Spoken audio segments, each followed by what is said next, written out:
Speaker Pelosi called an emergency session just this week. We weren't the only country to do so. In the UK, they called the Parliament back. But the difference in the UK, their focus was on their citizens in Afghanistan and getting them out. Pelosi worked late into the night while we were here, but nothing to do with Afghanistan. Speaker Pelosi asked the help of the president to make phone calls, not to pass any bills, to put resources to get more Americans out of Afghanistan. It was to pass close to $5 trillion. Not to debate it, but to deem it.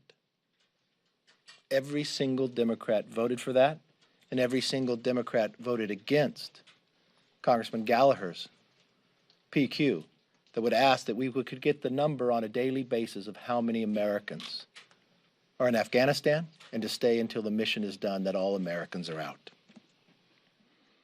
That $5 trillion, not 1 cent will be used in the situation of Afghanistan. It's a complete failure of leadership. If you listen to Speaker Pelosi's speech yesterday, great day of pride for America and Democrats. A great day of pride for American Democrats. That's what Speaker Pelosi said on the floor. Not mentioning any Gold Star families, not mentioning the veterans, even those who serve in her own conference, who had she stayed the whole hearing, could have heard the comments that they made inside the briefing, the frustration that they felt as well. I can't imagine the amount of pain being caused to our veterans. We're less than just 3 weeks away from the 20th anniversary. I want to take a moment, I want to speak directly to them, to the Gold Star families and to the veterans. You did everything your country asked of you. You should be proud that you helped take the fight to the enemy and you prevented a major terrorist attack from happening on our own soil. For those veterans who understandably need some extra support during this time, know that you are not alone.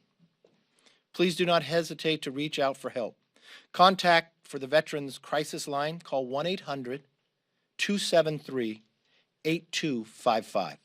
That's 1-800-273-8255. Or text 838-255. And the website is veteranscrisisline.net. We are grateful for your service, and we'll never forget the sacrifices each and every one who've made. You deserve a government who will not stop until all Americans are out of Afghanistan.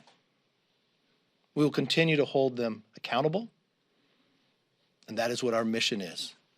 I know there's been a great deal amount of mistakes in one of the greatest tragedies this country has seen on a foreign policy level. Right now, our whole focus should be just getting Americans out, but there has to be accountability in the future, that this mistake can never happen again. There's many places we'll have to look, not just from the State Department, to the intel, to the decisions that are being made, but even in Congress itself. This Democrat majority and Adam Schiff shifted the entire Intel Committee to be one of impeachment and political. What did we miss? Devin Nunes has warned us time and before. The number of hearings they wanted to look on an international basis of what's the threats out there. We now have a border that is open. When I traveled to it earlier this year, it was then that we found we had been arresting people on the terrorist watch list from Yemen.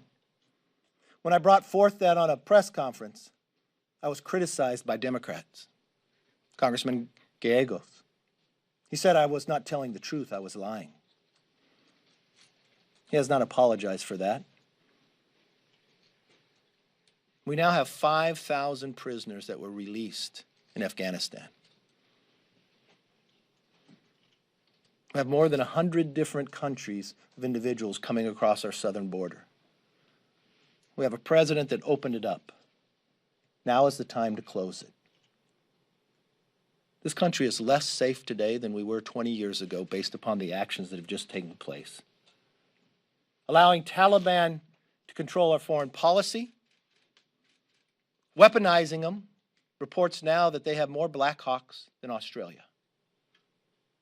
From the aircraft, to the drones, to the weaponry.